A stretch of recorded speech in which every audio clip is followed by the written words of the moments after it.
Bien, buenas tardes a todas y a todos. Sean bienvenidas y bienvenidos a esta cuarta edición de la Cátedra DAC. Nuestra temática a lo largo del semestre será patrimonio biocultural y para eso tenemos con nosotros al profesor Miguel Ángel Rivera.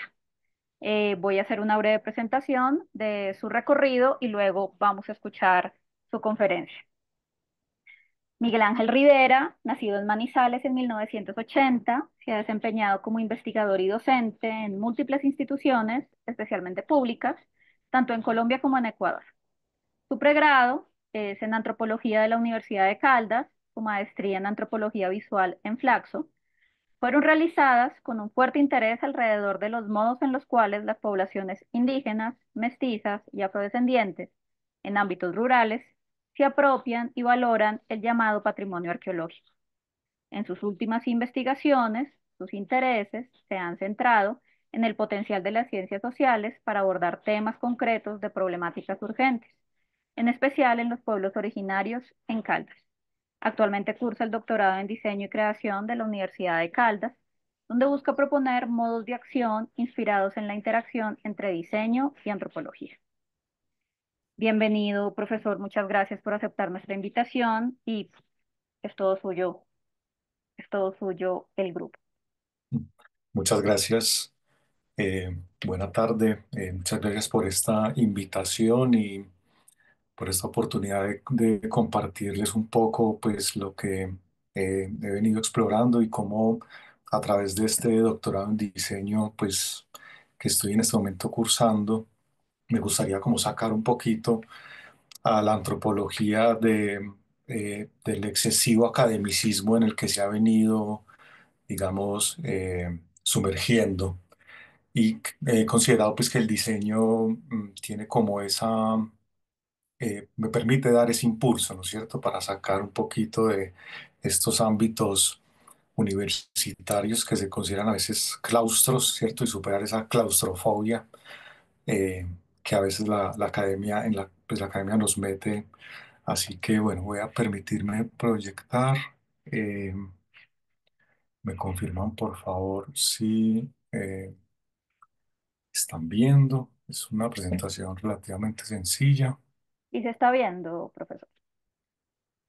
Ok, esta es una segunda versión de un tallercito que hice el año pasado con Alejandra Rojas, que es mi compañera y ha estado pues aquí impulsando fuertemente este trasegar.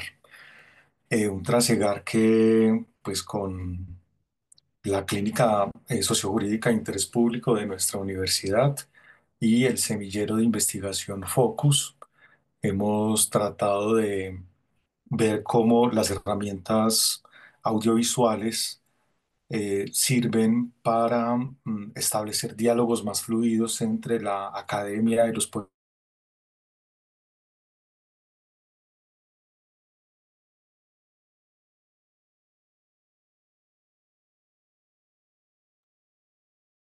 Disculpen, ¿a ustedes se les congeló la pantalla?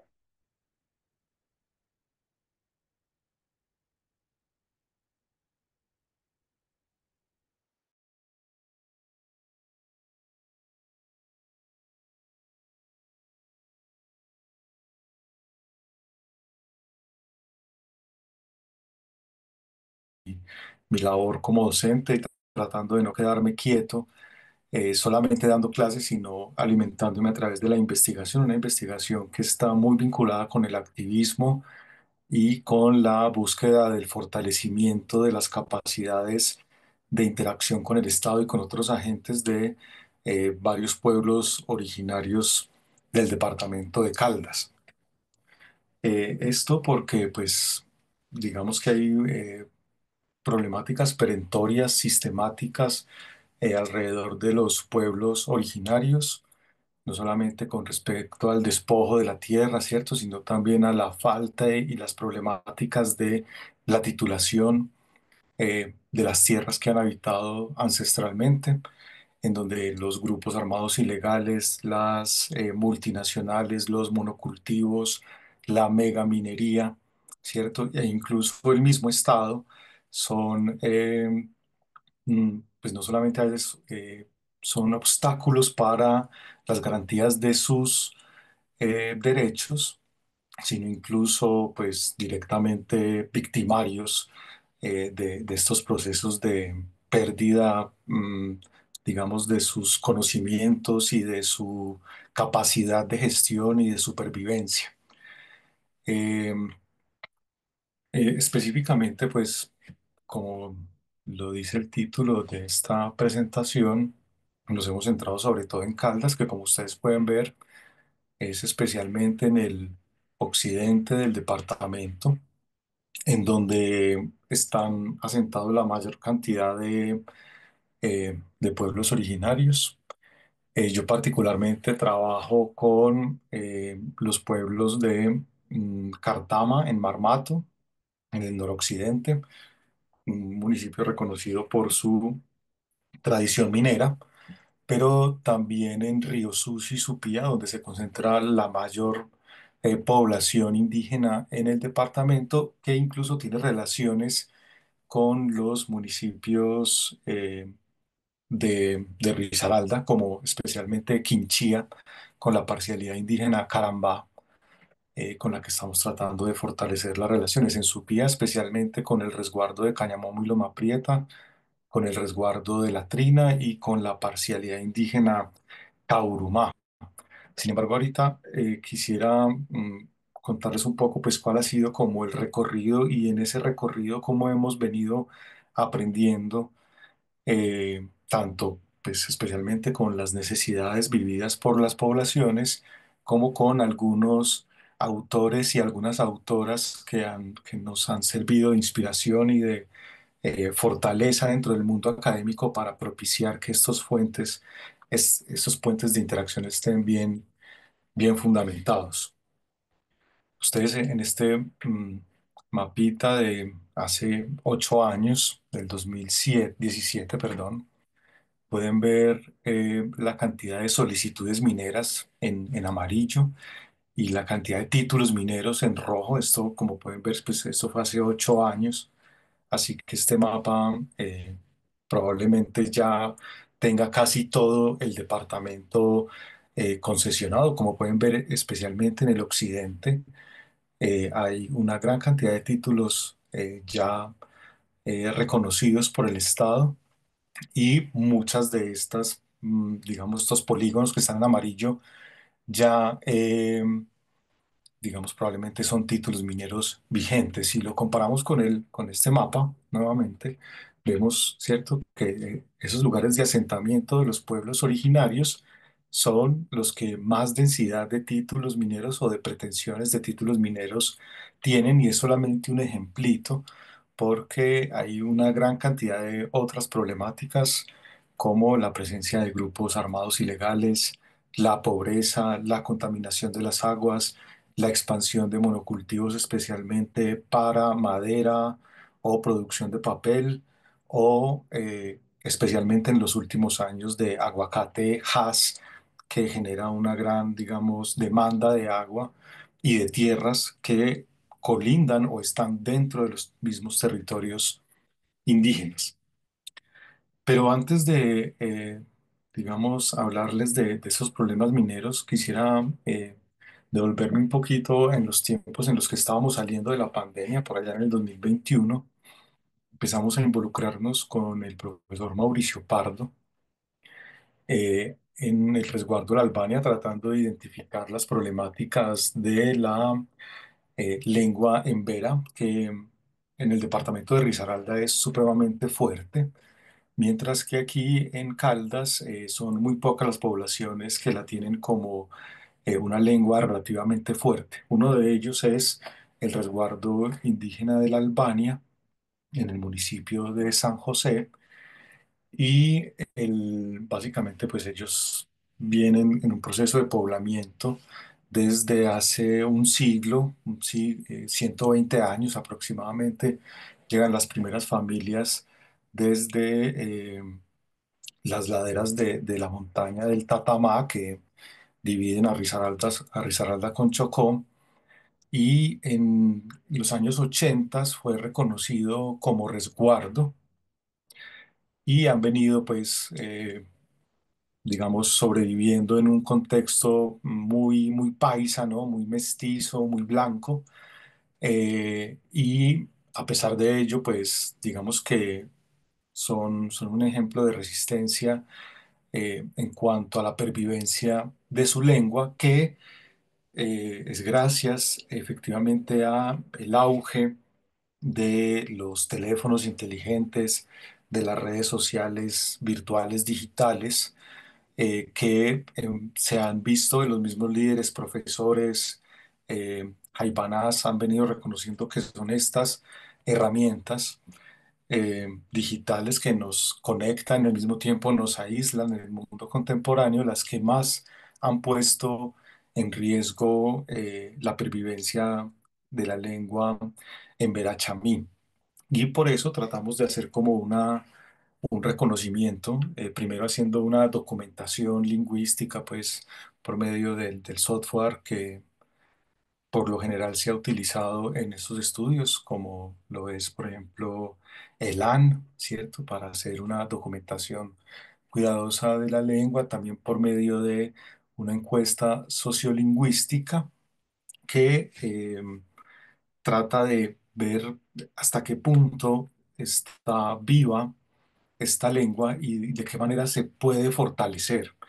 Eh, una de las herramientas tradicionales es la cartilla, ¿no es cierto? Se han utilizado diferentes modos de tratar de hacer que los contenidos pedagógicos en la escuela se, se vean pues viabilizados o canalizados a través de la lengua en Vera, pero es como un poco contradictorio que se sigan utilizando esas herramientas tradicionales si no se puede articular esta revitalización con esas redes sociales digitales y estas tecnologías portátiles que son las que en últimas están inundando de contenidos en español, en inglés, ¿cierto? Las vidas de estos muchachos que ya empiezan a proyectar identidades y deseos que van más allá de lo que digamos, sus tradiciones les están tratando de compartir. Entonces, una de las cosas que tratamos de hacer es, mm, por un lado, tratar de registrar las narraciones de las mayoras, de los mayores, para no solamente la documentación, sino eventualmente poder generar contenidos para YouTube, para Facebook, para TikTok, que permitan fortalecer estas formas de expresión. Lastimosamente, pues hubo serios problemas porque si bien, como lo reconoce el mismo Farfán, uno de los artículos que le compartí, pues siempre va a haber cierta imposición de agendas académicas sobre las necesidades sentidas y vividas por las comunidades. Allí debemos en esa medida reconocer que a pesar de que, por ejemplo, la etnografía y la misma lingüística han tratado de abrirse colaborativa y dialógicamente para trabajar con estos pueblos, pues esa colaboración no es para nada romántica, ¿cierto? No es para nada ideal y siempre genera eh, choques, conflictos, y por eso debemos entender que para este tipo de trabajos en donde la búsqueda no es solamente la consecución de objetivos académicos, sino de objetivos, digamos, organizativos, políticos y educativos de las mismas comunidades, no debemos quedarnos solamente con reflexiones epistemológicas, sino declarar principios éticos y políticos para esa acción, que no son accesorios ni están aparte de los requisitos epistemológicos y metodológicos, sino que están en el corazón mismo de ellos. Por eso el profesor José Antonio Flores Farfán pues nos habla de esa necesidad, ¿no es cierto?, de la nivelación del poder entre los académicos y los hablantes, de producir documentos académicos que puedan tener coautorías, ¿cierto?, con los mismos hablantes de estas lenguas lenguas en riesgo y al mismo tiempo propiciar la creación de documentos no académicos, que en este caso pues no lo logramos hacer por esa ruptura que les digo pues, que al final pues terminó la elaboración de este proyecto. Y sin embargo, al menos dejamos como una semillita tratando de fortalecer las industrias culturales propias, ¿sí? La posibilidad de que ellos se apropien de cámaras, de micrófonos, de los teléfonos y que no se conviertan solamente en consumidores de esas redes sociales y de estos contenidos digitales en Internet, sino que también se vuelvan productores a través de una autogestión, ¿no es cierto?, de estos contenidos y que haya una apropiación comunitaria, pero siempre va a haber como el riesgo de que se concentren en algunas personas. Complementario a lo que nos invita a pensar el profesor Farfán, Yasnaya Aguilar, una educadora y activista en el sur de México, pues va un poquito más allá y de hecho dice que la academia debería estar es al servicio, ¿cierto?, de los pueblos, algo que está muy en sintonía con lo que propone la profesora Rita Segato, ¿no es cierto?, al hablar de una antropología por demanda, ¿cierto? Y además reconocer que en estas lenguas habitan cosmogonías y cosmologías que nos pueden, que no son solamente, digamos, no es una cuestión solamente de búsqueda de la bondad o de hacer el bien, sino que en un mundo, pues, en crisis como en el contemporáneo, la posibilidad de escuchar esas voces que han sido silenciadas y que han sido negadas es fundamental para inspirar y propiciar cambios que, pues, en este momento son urgentes. Eh, en esa medida, pues nos preguntamos, bueno, ¿hasta qué punto es importante, vale la pena la revitalización lingüística? ¿Para quién es, cierto? ¿Cuál es el papel de nosotros los académicos en este proceso? ¿Cuál es el papel de los medios audiovisuales? Son preguntas que, digamos, empezaron a decantarse de una manera más fuerte en el trabajo, especialmente del semillero Focus, eh, sobre lo que hacemos, ¿cierto? Eh, También más o menos para el 2021 empezamos a trabajar con unos migrantes también de las postrimerías del Cerro Tatama, pero más recientes, que se asentaron en un municipio cercano ahí a San José de la Albania, que se llama Viterbo, y que gracias al trabajo de la clínica sociojurídica, pues se logró reconocer como parcialidad indígena. Aquí en Colombia hay al menos tres niveles de reconocimiento territorial y organizativo por parte del Estado para los pueblos indígenas. El más antiguo y el más importante y el que más los empodera es la figura de resguardo, ya que no solamente se les reconoce un cabildo como digamos, centralidad política de unos líderes de esa población, sino que también se les titula colectivamente la tierra. Antes de, digamos que de una manera más débil, está el reconocimiento como parcialidad indígena. Las parcialidades indígenas no tienen titulación colectiva de la tierra, pero sí tienen el reconocimiento de unas autoridades políticas también, digamos, agremiadas en un cabildo y hemos venido con la clínica sociojurídica tratando de apoyar este proceso organizativo, cosa que también es supremamente difícil porque es meternos en las problemáticas internas, ¿cierto? Esas micropolíticas de este asentamiento, que tampoco ha sido para nada fácil, no ha sido para nada, pues, digamos, del todo gratificante, han habido muchísimos problemas. Sin embargo, por medio pues, de los trabajos que hemos realizado, inesperadamente nos dimos cuenta del papel tan importante que adquiere el dibujo a la hora de permitirles a ellos y a ellas autorreconocerse, ¿cierto? Como parte de un lugar en donde son tratados como extraños, pero en la posibilidad de generar una representación del espacio que ellos están habitando, como por ejemplo aquí pueden ver unos diferentes ejercicios con mapas, ¿cierto? Haciendo un registro de sus actividades y de los lugares de donde vienen, ¿cierto? No todos vienen del Tatamá, algunos vinieron desde el Cauca, otros tan lejanos como desde Santa Marta, por ejemplo, muchos de ellos desplazados también por la violencia. Tratan de reconfigurar, ¿cierto? Y de encontrar un espacio en el mundo en el cual no sean expulsados ni sean estigmatizados.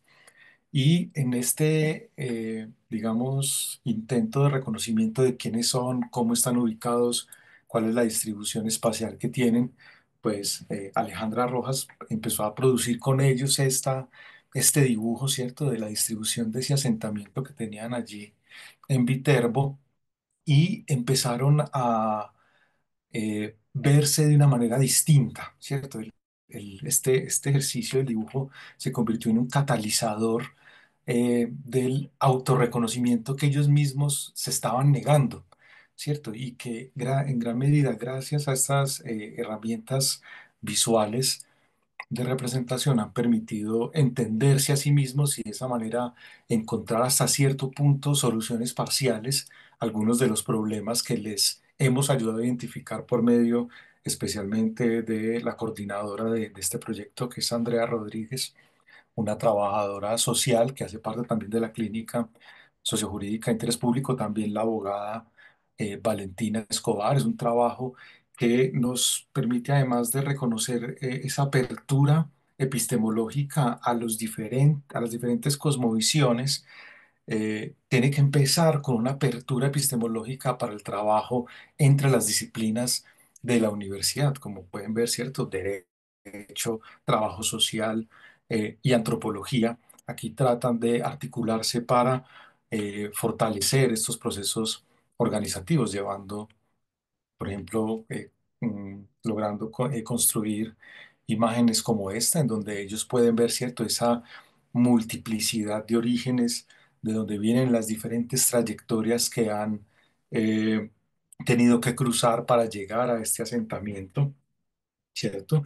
Y por medio de este tipo de representaciones, como les digo, bueno, ellos empiezan a ver cosas que antes, digamos, obviaban o les eran de algún modo invisibles. Y entonces en esa medida nos volvemos a preguntar de qué manera, ¿cierto? Hay elementos éticos y políticos dentro del trabajo académico para el acompañamiento de estas comunidades. Y efectivamente, pues nuestro gran maestro Orlando Fals Borda, ¿no es cierto? Que nos invita incluso a pensar como en el siglo XVIII con las ciencias sociales, más que ciencias sociales, perdón, como ciencias morales y políticas, en donde él mismo utilizó en los años 70 el dibujo como una herramienta de empoderamiento y autorreconocimiento, especialmente de los pueblos de las tierras bajas,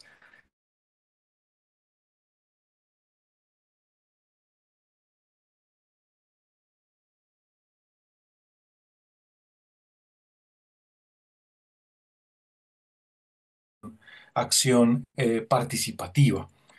Ustedes pueden ver muchos de esos trabajos, especialmente la profesora Joan Rapaport últimamente ha hecho una compilación bien interesante de las metodologías del profesor Orlando Falsborda, en donde sorprendentemente, pues ya hace 50 años, este maestro había reconocido el papel del dibujo, ¿cierto? De la fotografía y de las propias voces que interpretan su propia vida, ¿cierto? Complementadas con la labor de la sociología. Y eso es algo que la maestra boliviana Silvia Rivera Cusicanqui también ha tratado de hacer por medio de su propuesta de una sociología de la imagen, ¿sí? Ya que por lo general, pues muchos de estos pueblos, especialmente con los pueblos que trabaja la profesora Silvia, son pueblos aymara. eh, la escritura se ve a veces como una imposición occidental, ¿cierto? Distante de las tradiciones orales que se complementan con la riqueza visual de las representaciones a través de la pintura, pero también de los tejidos, ¿cierto? De la música y en donde en ningún momento está negando eh, el carácter político, ¿cierto? De cualquier forma de investigación, que siempre va a tener un impacto, ¿cierto? Querámoslo o no. Entonces, este trabajo de acompañamiento de investigación, eh, nos preguntamos cuál es el papel de la representación o de las diferentes formas de representación para el fortalecimiento organizativo de estos pueblos, ¿cierto? Y cuáles son nuestros mismos límites a la hora de intervenir organizativamente en estos pueblos si lo que estamos buscando es justamente su autonomía. ¿Hasta qué punto nosotros no estamos poniendo en riesgo esa autonomía, ¿cierto? Poniéndonos como catalizadores de ese fortalecimiento. Son cuestionamientos que todavía, digamos, impulsan nuestra relación con estos pueblos. Con la parcialidad indígena Cartama, digamos que el acompañamiento ha sido más de larga data. Desde el 2018 hemos venido acompañándolos ya que ellos están asentados en el municipio de Marmato, como les digo, digamos, el municipio minero más importante que tiene Caldas, uno de los más antiguamente explotados, ¿cierto? Al parecer tiene este municipio, especialmente lo que se conoce como el Cerro El Burro, ha sido como mínimo explotado desde hace 1000 años, ¿cierto? Por poblaciones eh, originarias y en donde pues los españoles encontraron un enclave minero que nunca dejaron de explotar e incluso en el proceso independentista el mismo Simón Bolívar casi que utilizó a Marmato como prenda de garantía de los préstamos para la revolución que les hacía la corona británica a inicios, en la primera mitad pues, del siglo XIX. Y en este momento pues hay un auge impresionante de diferentes escalas de minería, desde la más artesanal, como la que hace el pueblo Cartama, que se autodefine como agrominero, ¿cierto? Hasta las pretensiones de las compañías, especialmente canadienses, ¿cierto? Pero multinacionales, que quieren hacer minería a cielo abierto y bueno, digamos que el pueblo Cartama se ha venido, digamos, estas pretensiones de hacer megaminería, sobre todo emergieron con la Constitución del 91, ¿cierto? Con esa apertura neoliberal, pero también al Estado Social de Derecho y al multiculturalismo que nos invita a la Constitución del 91. Digamos que eso hizo prender las alarmas y este etnónimo de Cartama estaba como desactivado. Solamente se tienen referencias en las crónicas de Pedro Cieza de León o de los cronistas de Jorge Robledo que pasaron por esta época. Solamente en esos documentos hace 500 años se tiene referencia de ese etnónimo Cartama. Pero en los 90 varias personas asentadas, vinculadas con el resguardo indígena de Río Sucio y vecino de San Lorenzo, y con el acompañamiento también del CRIDEC, el Consejo Regional Indígena de Caldas, eh, se han venido reconociendo como herederos de esa tradición cartama y se autoidentifican, se empiezan a autoidentificar como cartama para también hacerle frente a esa expansión de la megaminería, ¿cierto? Llevando a lo que los profesores Esteban Krotz y Christian Gross denominan la politización de la etnicidad, más aún gracias a esta nueva Carta Constitucional que les otorga esas herramientas, pero también es un proceso de autodescubrimiento y de eh, reconocer que no tienen por qué, digamos, ser pasivos a la hora de dejar destruir su territorio, un territorio que a pesar de la gran cantidad de actividad minera, todavía tiene varias áreas boscosas y, digamos, fuentes hídricas muy importantes que son reconocidas como lugares sagrados, en donde hay petroglifos muy antiguos, en donde hay modificaciones del paisaje que han hecho los que ellos están reconociendo como, ¿cierto? Como sus ancestros. Entonces, digamos que con la clínica sociojurídica hemos venido tratando de acompañar, especialmente desde el 2018, gracias a la tesis de un abogado que se graduó allí acompañándolos, Diego León Mora, muy preocupado por la recientemente salida sentencia unificada 133 de la Corte Constitucional que obligaba a a la gran empresa minera que había comprado la mayor cantidad de títulos mineros de la zona para hacer minería a cielo abierto, que hiciera una consulta previa con la parcialidad indígena Cartama, pero también con las diferentes organizaciones afrodescendientes que habitan el municipio de Marmato. Y esto apenas hace un par de años se vino a empezar ese proceso consultivo, es decir, en el 2017 la Corte obliga a hacer la consulta previa, una consulta que ya no es previa, obviamente, porque ya los títulos y los procesos administrativos y de explotación a gran escala, aunque aún no a cielo abierto, ¿cierto? Ya empezaron desde hace mucho tiempo. Entonces, digamos que lo que se está haciendo es como tratar de atenuar un poco ese problema y al menos tratar de reconocer la voz, en este caso, pues que nos interesa, del pueblo Cartama para negociar con la megaminera y atenuar los impactos ambientales y culturales que tiene su ejercicio. En- Nosotros en el 2023 eh, pues nosotros ya habíamos hecho varios procesos acompañándolos en reuniones con el Ministerio del Interior, con la Agencia Nacional Minera, con la misma empresa pues que ha mutado con diferentes nombres, ahorita se llama Aris Mining, eh, y hemos hecho reconocimientos de los predios, caracterizaciones de las actividades agrícolas de supervivencia, pero también etnoeducativas o de educación propia, ¿cierto? Y en el 2023 surgió una convocatoria por parte del Instituto Colombiano de Antropología, una convocatoria que nunca antes había salido, llamada investigación colaborativa. Y nosotros decíamos, pues esto es efectivamente algo que, que nosotros pues debemos aprovechar, porque eso es justamente lo que hemos venido haciendo con la clínica sociojurídica y es algo a lo que le ha apostado el semillero Focus.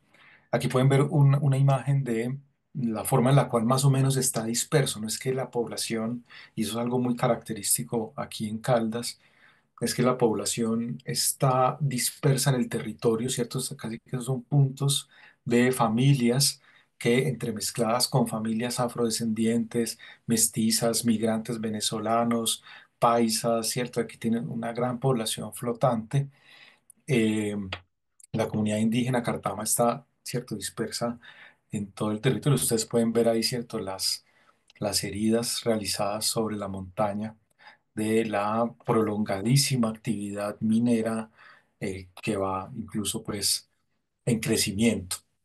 Así que nosotros acompañando a este pueblo y aprovechando eh, esa convocatoria del ICANN y habiendo capitalizado y reconocido lo que ya habíamos hecho con Bacurucar y con la Albania, pues vimos que las herramientas audiovisuales como el dibujo, ¿cierto? Pero también la animación nos podrían servir para cumplir tres objetivos básicamente, y es reconocer un poco la historia del pueblo Cartama, eh, pero también el espacio en el que habitan, ¿cierto? A partir de los propios conocimientos. Aquí vemos una imagen de uno de los exgobernadores escribiendo allí en el mapa con una mayor y con nuestro amigo Sebastián Hoyos, que hace parte del semillero Focus, tratando de capitalizar y recopilar un conjunto de mapas que se habían hecho con anterioridad para tratar de producir mapas que le sirvan a la comunidad más que al entendimiento antropológico de las problemáticas Cartama. En esa medida, nosotros sacamos, bueno, ese fue el segundo objetivo. Entonces, el primero, la historia como una línea de tiempo. El segundo, el reconocimiento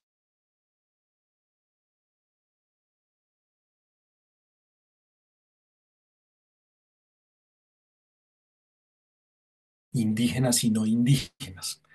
Y cada uno de estos tres objetivos se veía complementado por un cuarto objetivo que buscaba realizar piezas negociadas con la parcialidad, piezas que le sirvieran a la educación propia de la parcialidad para entender su historia, su espacio y las relaciones con sus vecinos.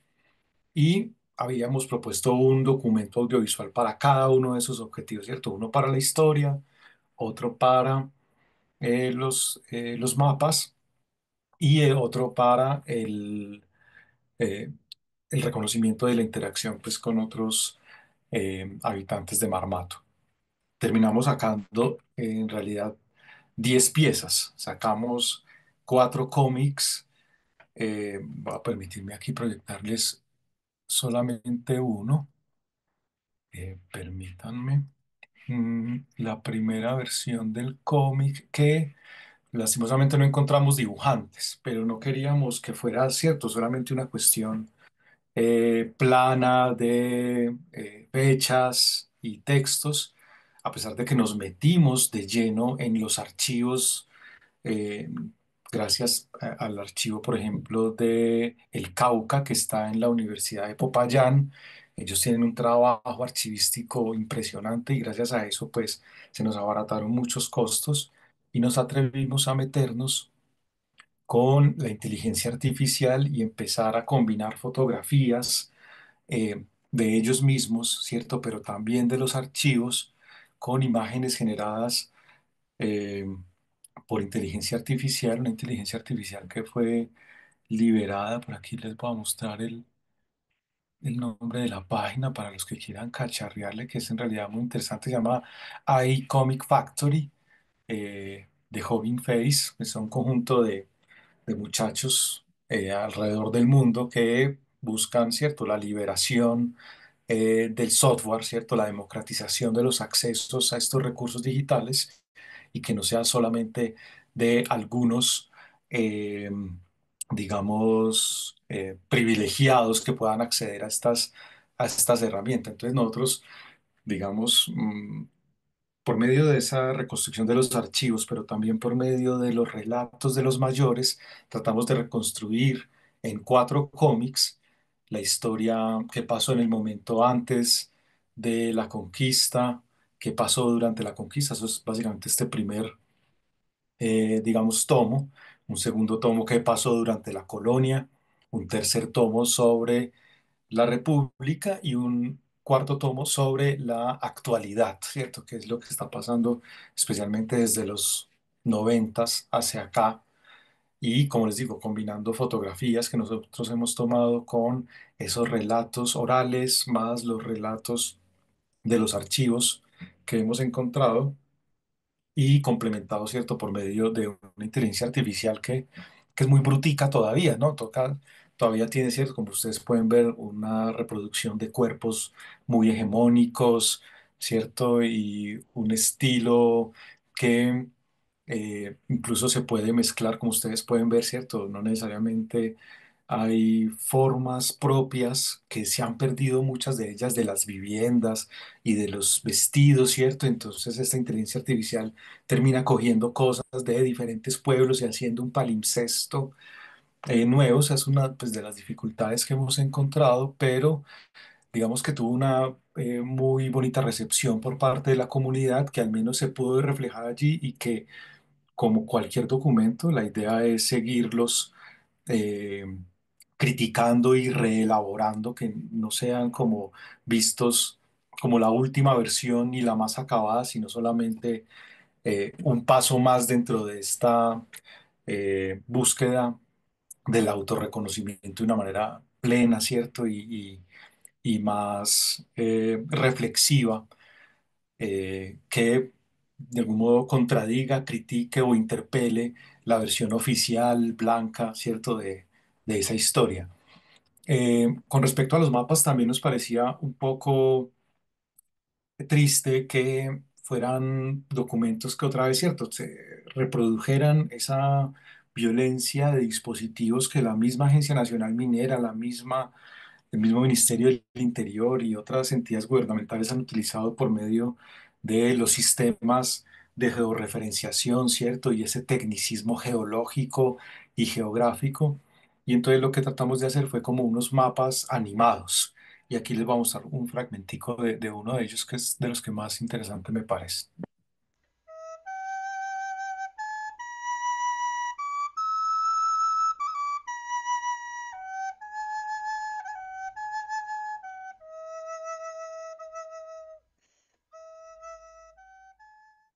Para la comunidad indígena Cartama, los lugares sagrados representan concentraciones de energía y espiritualidad fundamentales.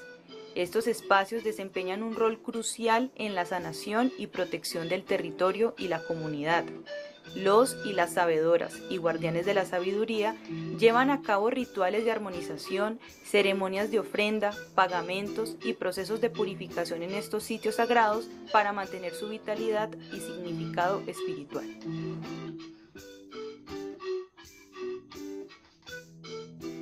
Iniciamos este recorrido con la Cuchilla del Silencio, nacimiento del río Arcón, Lagunas, lugar en la montaña de Arquía y portal a otros mundos,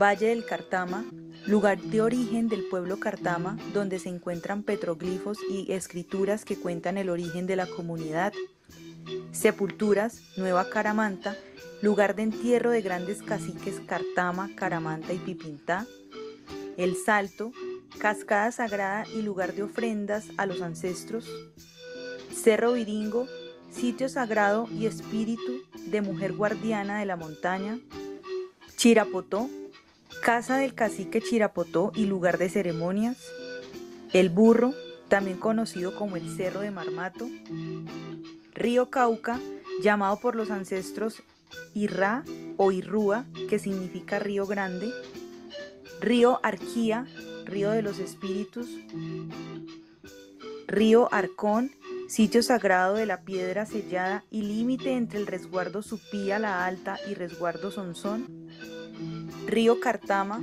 sitio de origen de los primeros Cartama y Caramanta, Río Conde, sitio de minería ancestral cooptado por los españoles en la colonia y conocido como las minas de Conde, Río Chaburquía, río que lleva los espíritus de los muertos hacia el mundo de los antepasados, Río Marmato, río de las rocas, llamado en lengua embera Marmadó, quebradas, pantanos, cascabel y aguas claras, sitios especiales de guardianes de la comunidad.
Colombia, potencia de la vida.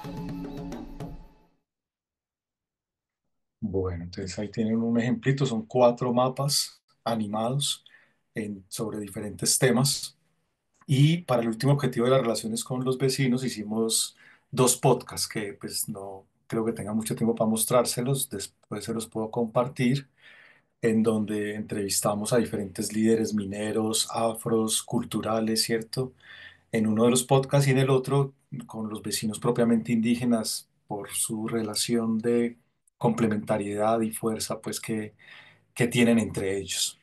Entonces, permitirme terminar aquí de proyectar esta presentación para ya ir terminando. Aquí estamos con la comunidad y bueno, otra vez, ¿cuáles son los principios éticos?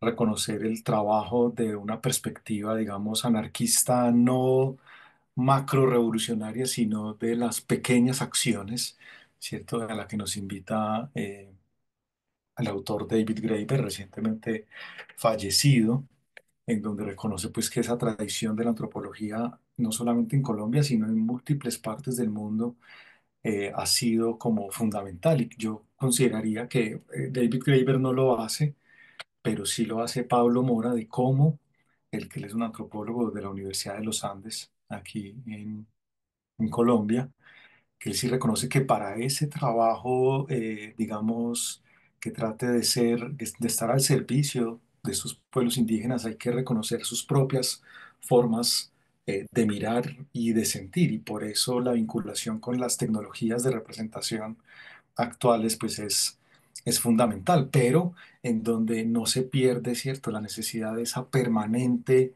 negociación de las formas de representación y de autorrepresentación, porque igual estas nuevas tecnologías también tienen como todo un bagaje político y epistemológico que debe ser apropiado de una manera armónica con las, digamos, prerrogativas y formas de entender el mundo por parte de los pueblos indígenas, cosa que nos muestra pues en su colección de ensayos que les compartí eh, por el correo.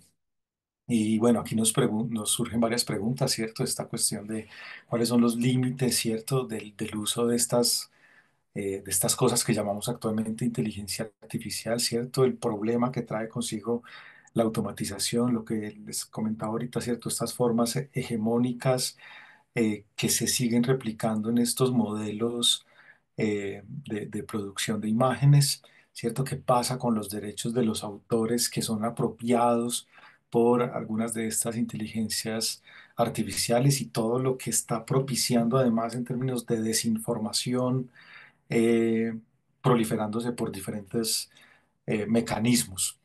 Y cómo no caer, ¿cierto?, en esos peligros que ahorita están bien, digamos, reconocidos en eso que podríamos llamar redes sociales virtuales digitales.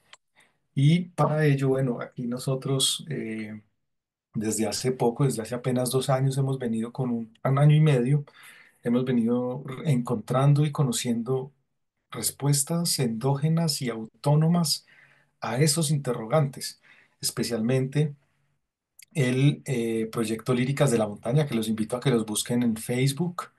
Tienen desde hace 8 años, vienen trabajando y el profesor Freider Trejos, de ahí de la institución educativa Cañamón y Loma Prieta en Supía, se dio cuenta de que los muchachos se la pasaban pegados a los celulares, ¿cierto? Y eran solamente receptores de información que venía de otro lado. Y a mí me gusta comparar el trabajo que hace el profesor Freider allá, como compararlo con el Aikido, está basado como en esa filosofía del arte de la paz, ¿cierto? Que yo, para convencer a mi contrincante, debo debo ponerlo de primero, debo amarlo incluso. Y su fuerza es en últimas la que le termina haciendo daño si me quiere hacer daño a mí, ¿cierto? Un poco como el judo también, ¿no? Un arte marcial que utiliza la fuerza del contrincante para detenerlo, no necesariamente para hacerle daño. Y eso es lo que yo creo que él está haciendo con estas herramientas. Le está diciendo, esos teléfonos inteligentes que ustedes tienen, muchachos y muchachas, sirven también para hacer exploración de su propio territorio. Sirven también para hacer políticas. Ustedes allí en el Facebook de Líricas de la Montaña van a encontrar una cantidad de cortos en donde ellos han experimentado con sus miedos, han tratado de hacer pequeñas representaciones de leyendas locales y además, como Freider es ingeniero de sistemas de la Universidad Tecnológica de Pereira, les está enseñando a algunos a hacer programación en Python para, por ejemplo, recolectar información de sus ancestros. Algunos muchachos se concentran en eso, ¿cierto? Y van y empiezan a hablar con sus mayores sobre el uso de determinadas plantas tradicionales, cómo las cultivan, para qué les sirven, ¿cierto? Y van generando una base de datos que otros muchachos, unos pocos, se van concentrando en la programación para utilizar. eh, por ejemplo, ahorita pues que se liberó DeepSeek, antes utilizaban una puerta trasera de Cortana para utilizar ese motor, y con la base de datos de las plantas del resguardo, utilizar un canal de Facebook para pues tener como una especie de modelo largo de lenguaje y aprovechar esa inteligencia artificial y empezar a cacharrear, digamos. En este momento tienen un proceso, allá no llega internet, ¿cierto? Pero tienen unas antenas de intranet que les permite generar y potencializar estos aprendizajes, y además tienen una pequeña emisora que transmite cada miércoles en vivo. Ustedes también la pueden encontrar allí el enlace en Facebook. Así que es utilizando, ¿cierto?, estas herramientas de una manera autónoma, con contenidos propios, ¿cierto?, para hacer un poco de contrapeso a ese mare magnum de...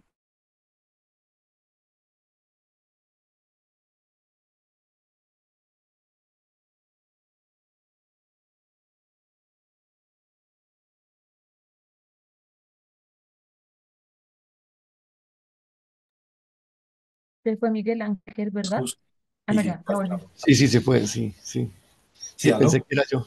Ya, ya, no, es que te había sido por un momento Miguel Ángel y me asusté. Ah, Sí. ok. ¿Hasta dónde me escucharon?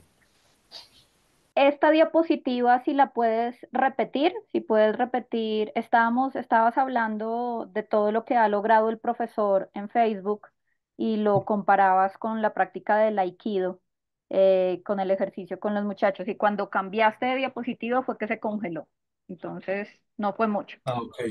Pero sí, básicamente la idea es que esta interacción con Líricas de la Montaña apenas está empezando, pero es un ejemplo autónomo, endógeno, propio, que surgió allí en una institución educativa dentro del resguardo Cañamón y Loma Prieta, que nos sirve como ejemplo e inspiración para responder estas preguntas que nos han surgido de los proyectos con los que hemos acompañado a Cartama, a Bacurucar, a la Albania, y con el que esperamos fortalecer los vínculos con las otras parcialidades como Carambá, Latrina, Caurumá, ¿cierto? Y eh, las otras posibles comunidades con las que vayamos a ir trabajando, cosa que yo espero pues fortalecer y tratar de decantar en mi proyecto de investigación doctoral.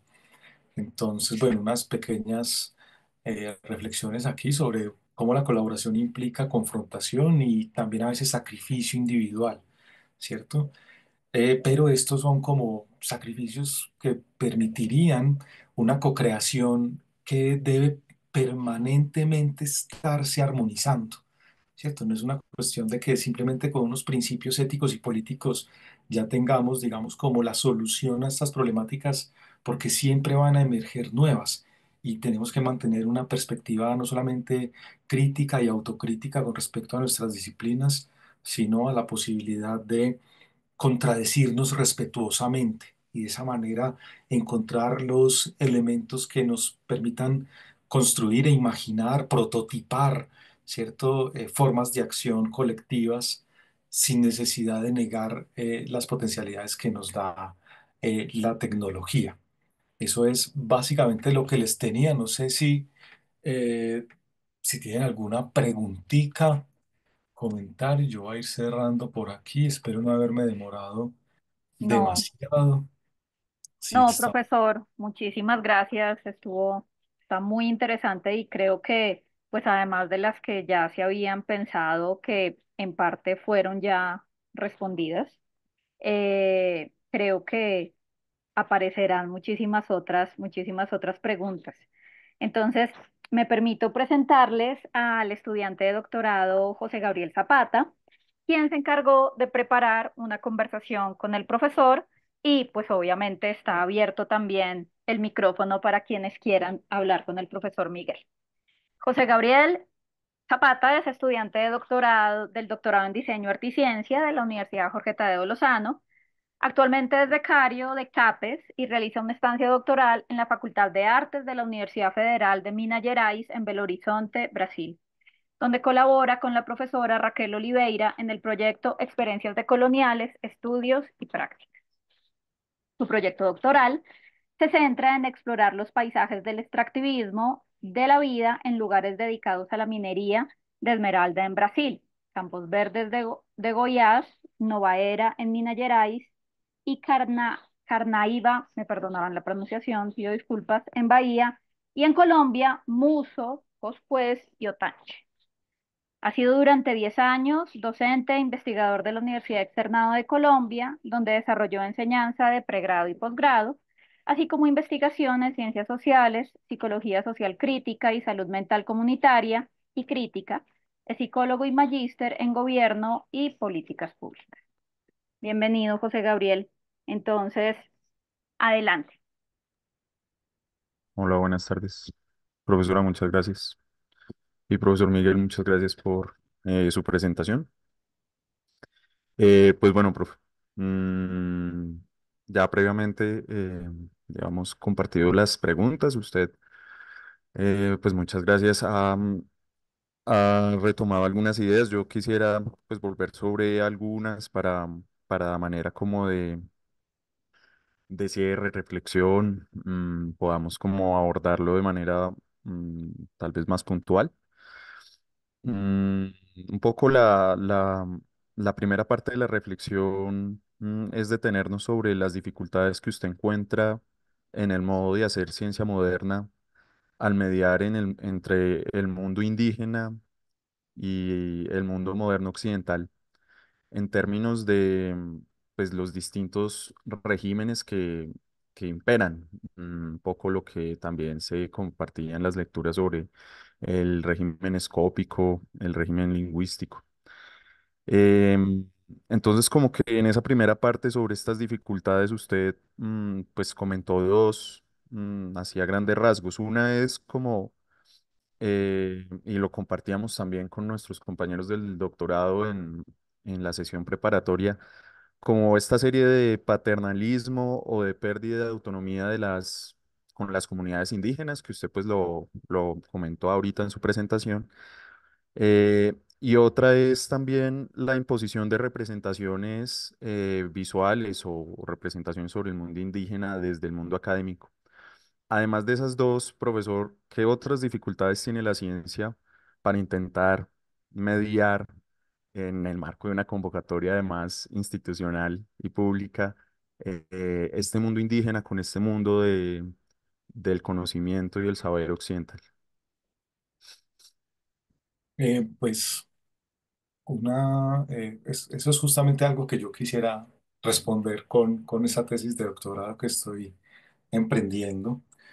Eh, pero hay cierto, hay la necesidad, a mí me gusta poner el ejemplo de que los académicos somos como una especie de Simón del Desierto. No sé si han visto ese corto de Luis Buñuel de hace unos 50 años más o menos, y nosotros somos como ese Simón del Desierto, ¿no? Estamos allá parados y entonces los miramos a todos por encima, y no nos atrevemos a juntarnos, ¿no es cierto? Y a ensuciarnos, y eso es algo que ha hecho mucho la antropología en Colombia.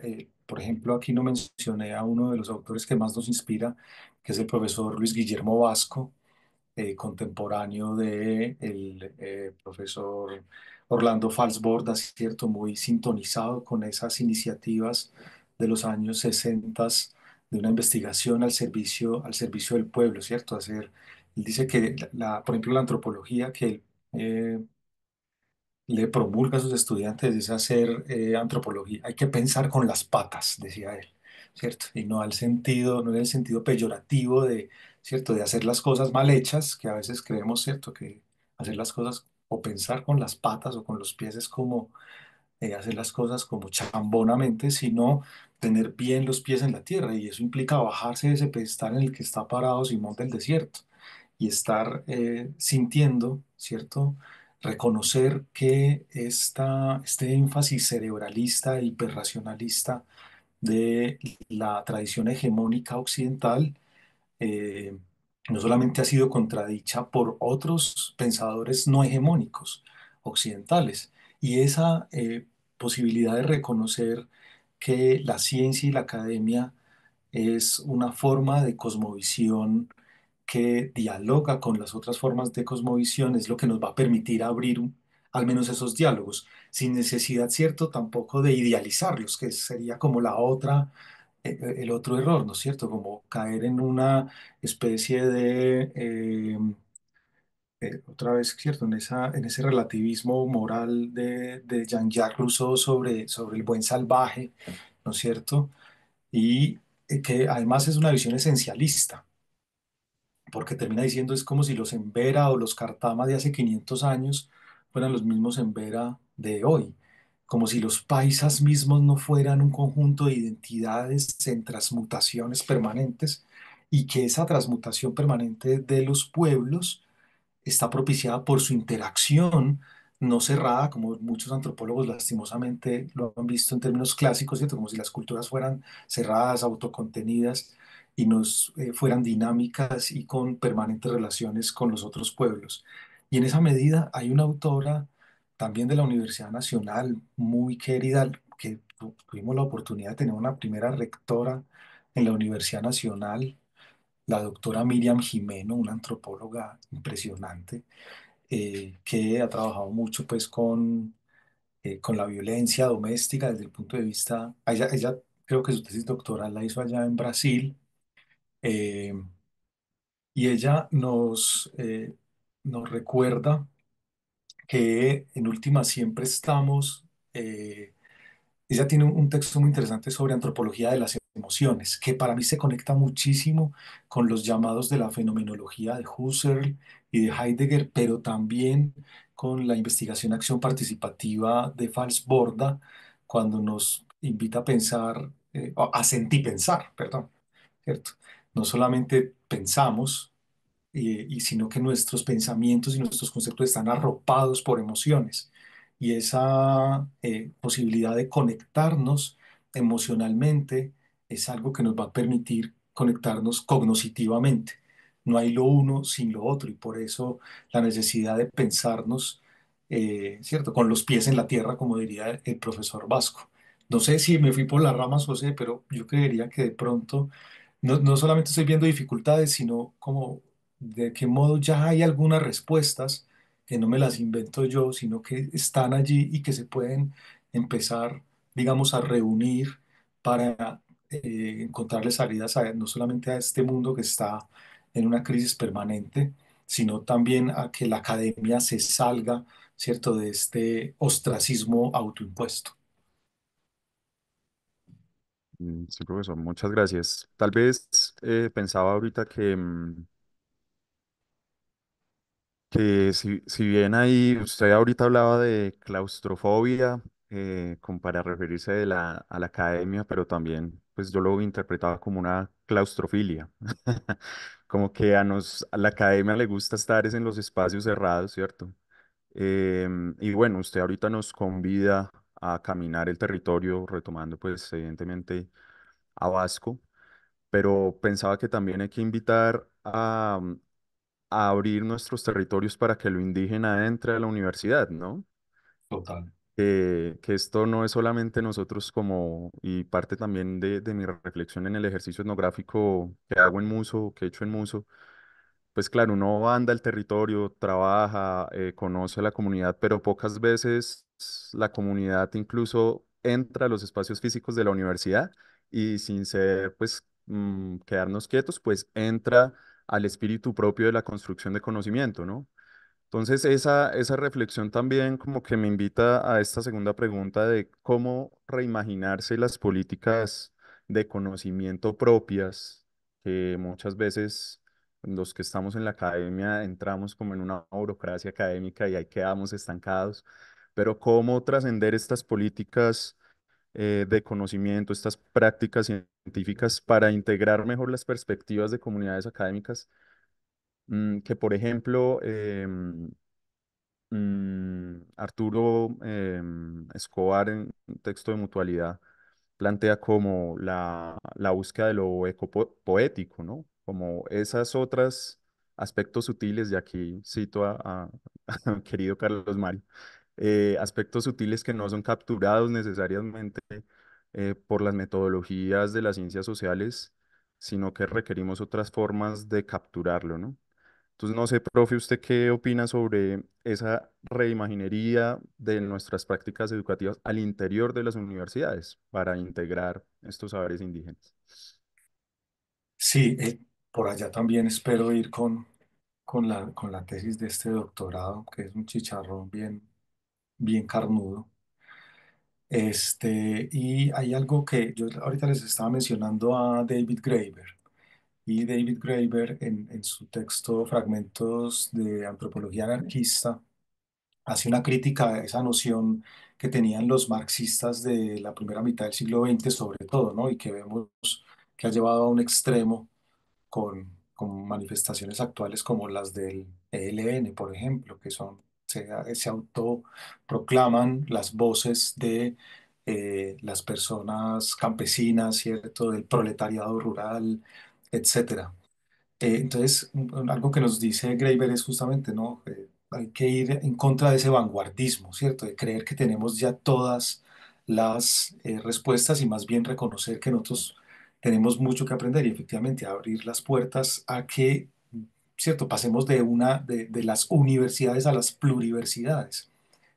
Pero ahí habría que hacer dos cosas. Una es, como les venía diciendo, y es algo que yo valoro mucho de la experiencia con la clínica sociojurídica, porque los abogados pues tienen muy mala fama y los antropólogos peor.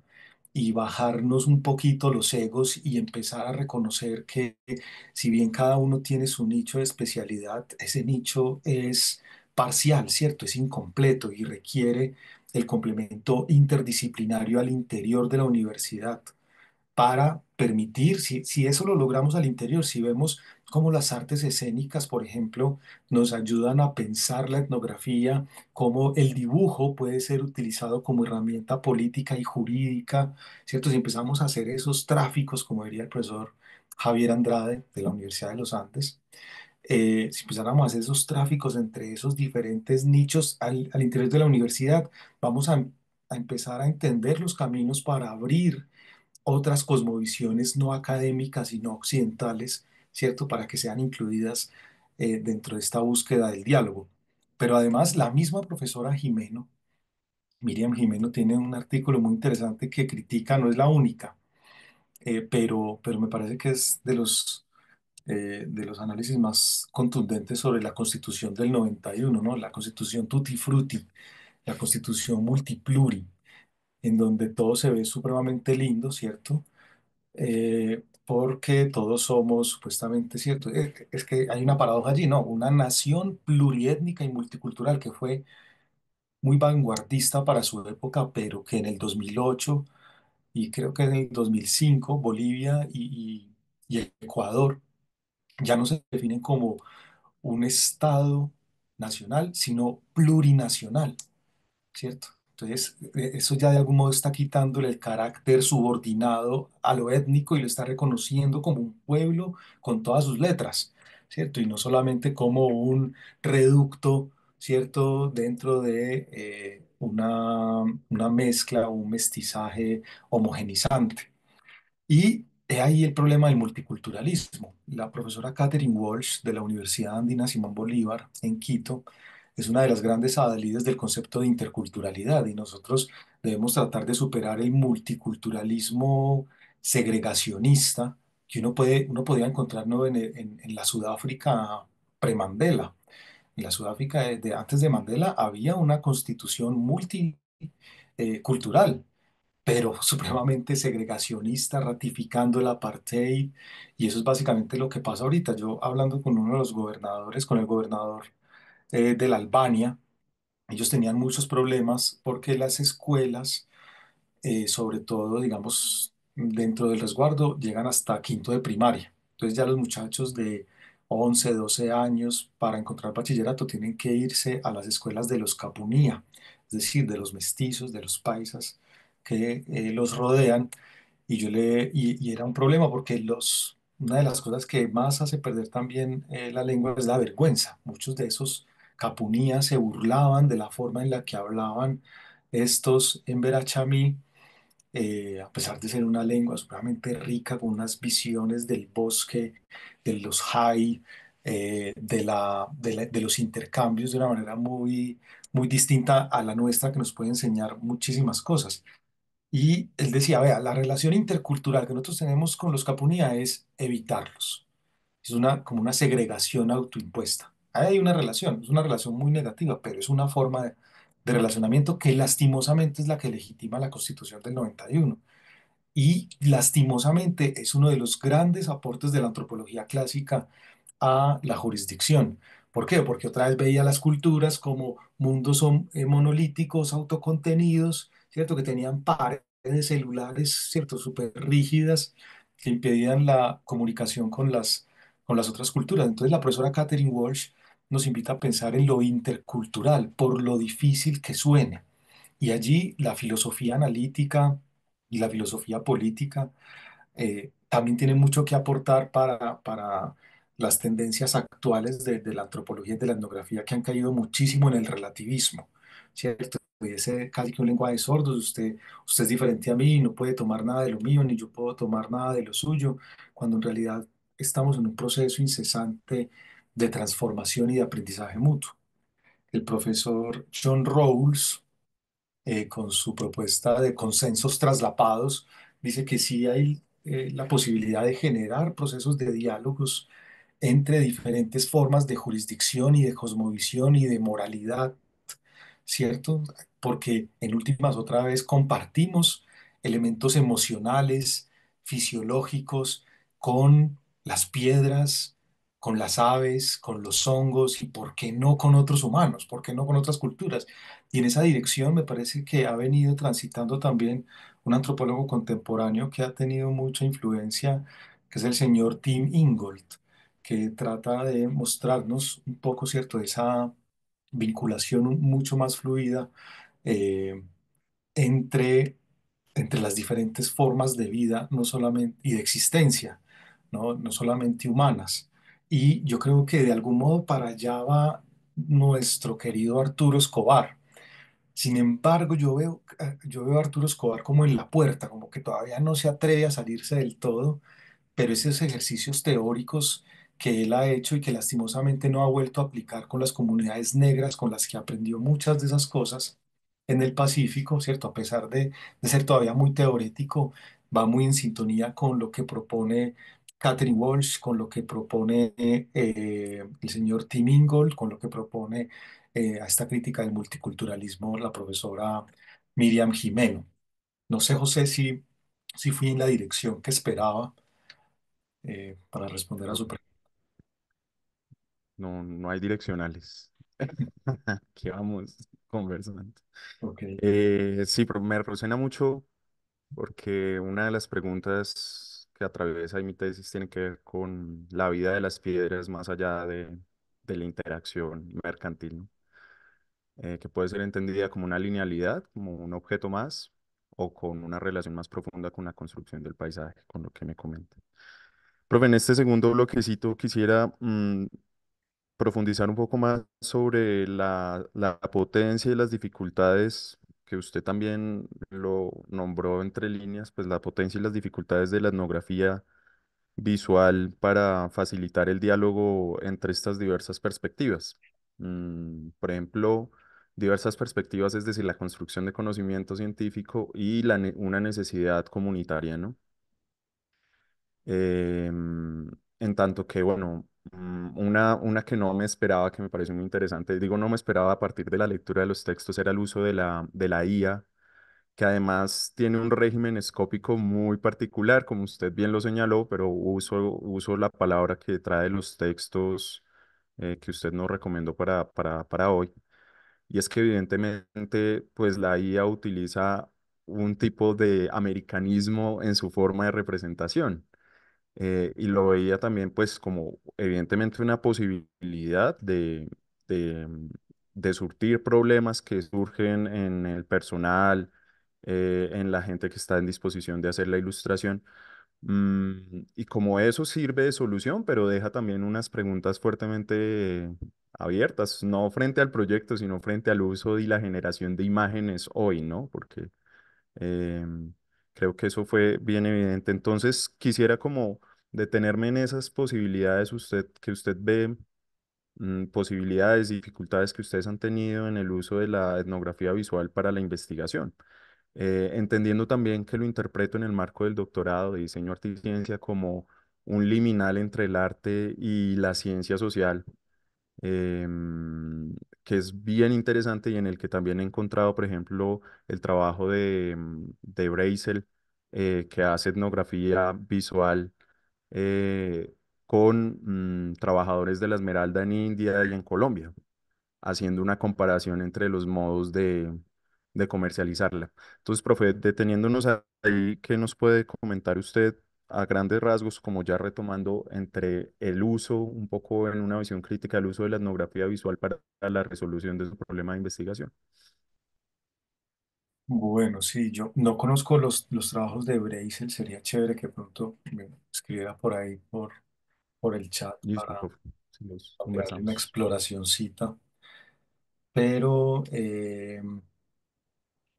digamos que la gran potencialidad es justamente por lo que la profesora Silvia Rivera Cusicanqui dice de este imperio de la palabra, ¿no es cierto? Tenemos como casi que muchos etnógrafos clásicos se han concentrado, y contemporáneos, se han concentrado solamente en lo que las personas dicen, ¿cierto? Y pueden articular a través de un discurso coherente, cosa que le critican mucho a Viveiros de Castro, por ejemplo, ¿no? Que dicen es que parece que esos amazónicos que usted entrevistó hubieran estudiado en la Sorbona, ¿no? Como si fuera todo tan completamente cerrado, bien articulado, y a veces hay elementos más fragmentarios, dispersos, incompletos, intuitivos, que por medio de las diferentes artes, ¿cierto? A veces, digamos, ese apellido de visual como que restringe al ocularcentrismo, ¿cierto? Y hay otras formas perceptuales, táctiles, degustativas, olfativas, etcétera, que están, que se pueden capitalizar para esa interacción intercultural, para ese diálogo intercultural. Y en esa medida, digamos que yo encuentro en estas reflexiones sobre la etnografía visual como una apertura para dialogar y conocernos más allá de la palabra consciente, explícita, hiperordenada. Pero efectivamente hay unos límites como este ejemplo de la inteligencia artificial o lo mismo con respecto, por ejemplo, al dibujo. Miren lo que le pasó a Orlando Falsborda. A mí me tocó usar inteligencia artificial porque no encontramos dibujantes allá, pero la gente quería que fuera un cómic, que fuera una especie de historieta. El profesor Orlando Falsborda encontró a Ulianov Chalarca, un dibujante de Montería, al que le pasaba fotografías y se iba con él a hablar con esos dirigentes de la NUC, hacía grabaciones y transcripciones, pero se murió ese muchacho a temprana edad y ya no pudo volver a hacer eso Orlando Falsborda. Entonces también depende mucho de estas capacidades propias de los pueblos de generar sus modos de autorrepresentarse, ¿cierto? Hay también como una gran limitación y por eso decía que la colaboración a veces implica sacrificio individual, porque muchos de estos productos, si bien fueron coordinados, fueron negociados, discutidos, a veces siempre hay uno que tiene que poner la 10 para rematar, para sacar por fin, ¿cierto? El producto que pueda ser divulgado, socializado, que nunca va a ser un fin, sino un medio más, un elemento más para mantenernos en la dinámica de la discusión, ¿cierto? Y de la complementación permanente. Si nosotros reconocemos eso, ¿cierto? Si nosotros vemos que una película, un documental, un cómic, no es ya el remate de un proceso, sino una pieza más dentro de este caminar, ¿cierto? Yo creo que ese tipo de dificultades se podrían pues reconocer como partes del proceso y no como obstáculos que lo detienen, ¿sí? Eh, en esa medida, qué bueno que ahorita mencionó algo que de hecho está en el título de esta conferencia, que es la idea de patrimonio. Pues yo les voy a confesar que yo soy un crítico de ese concepto impresionante. Aquí hay un curso en antropología que nunca me han querido dar porque saben mis colegas que lo llamaría antipatrimonio y antiidentidad. Se llama así el curso, Patrimonio e Identidad.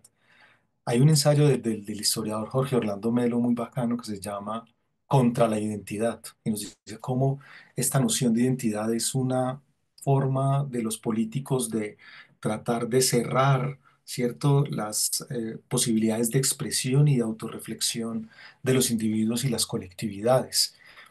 Yo preferiría hablar en plural, ¿no? Identidades, ¿cierto? En términos procesuales. Y lo mismo pasa con el patrimonio. El concepto de patrimonio es un concepto supremamente jurídico que lo que hace es legitimar determinadas formas de propiedad. Y la noción de patrimonio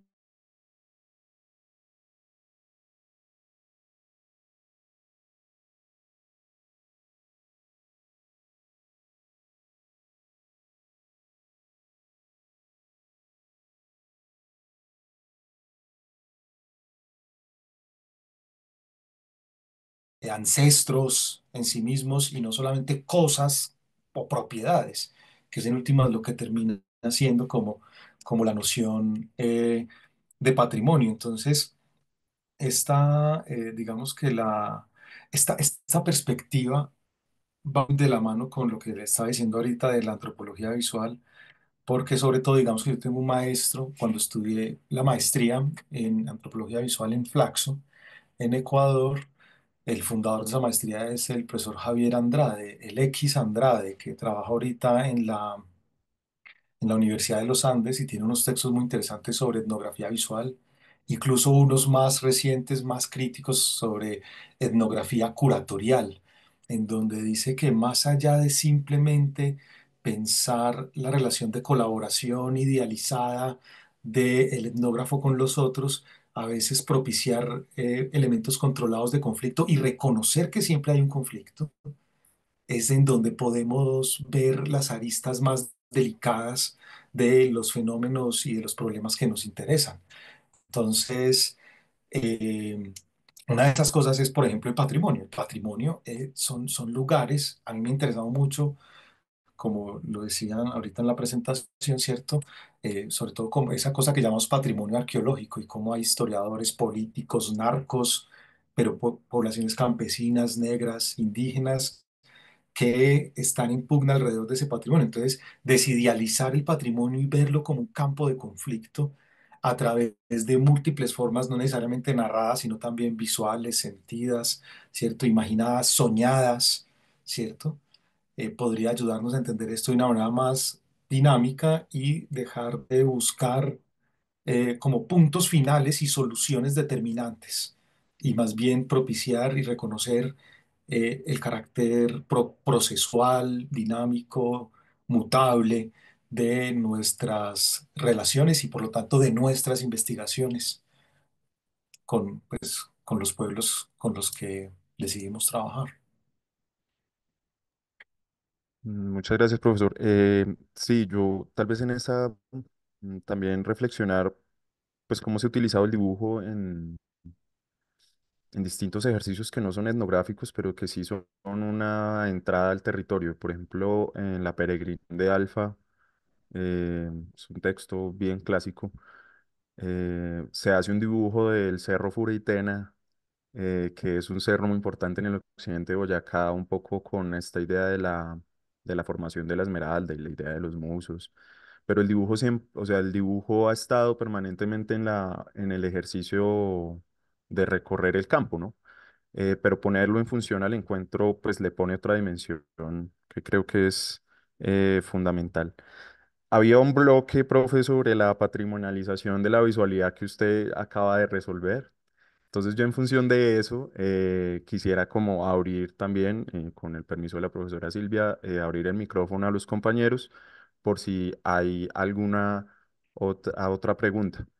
Tal vez ahí hacer una cuña antes de eso y es que algún proyecto de mis compañeros, el de Omar David, siempre se ha cuestionado la idea de la construcción de malocas o de tomas de yagé al interior de las universidades, ¿no?